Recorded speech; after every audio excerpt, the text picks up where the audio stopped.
out here at the Leach Teaching Gardens. I'm with Jayla Fry out here on the Texas A&M campus. Gorgeous outdoor gardens, but Jayla has some plants that go inside. What are these? That's right. So we have a couple of house plants here.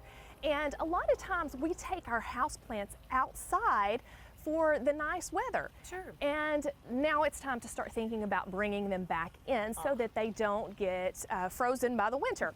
So about around 50 degrees, you kind of need to back it up a little bit. Our house plants that are outside just really can't take that temperature anymore, especially at night. So what we need to do is start backing that up, start watching your temperatures, your extended forecast, and think about trying to acclimate your plants back inside. So what I like to do is I start off by bringing them into the shade. If they've been in full sun or partial sun, start decreasing the light. Inside, your plants just don't get as much light as they would outside, and they need to start getting used to that. But you can get them used to it. Exactly. Interesting. So you do just a little bit at a time, a few hours a day, and you increase that. And this is like a 2-week process. The other thing you're going to want to start doing is start decreasing the water. Wow. We're really kind of trying to get our plants to go slightly dormant because of those inside conditions. The air conditioning or heat, whichever it is at the time, that really dries your plants. And so you're going to want to water, but don't overwater, especially as we're moving them inside.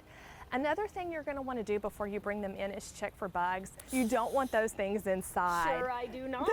What are you looking for and where? So lots of things. You just kind of want to look all over your plants.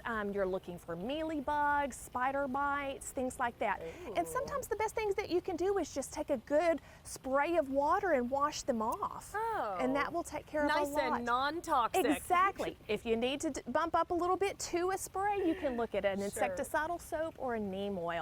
But then as you get your plants inside, you may want to start off with an hour or two inside and then take them back out. And then gradually, like I said, this is about a 2-week process to get your plants more acclimated to your indoor conditions. These are living things. Yes. We got to take care of them. Absolutely. Help them acclimate to the winter, just like all of Yes. us might need to. Jayla Fry out here at the Leach Teaching Gardens. Thank you. You're welcome.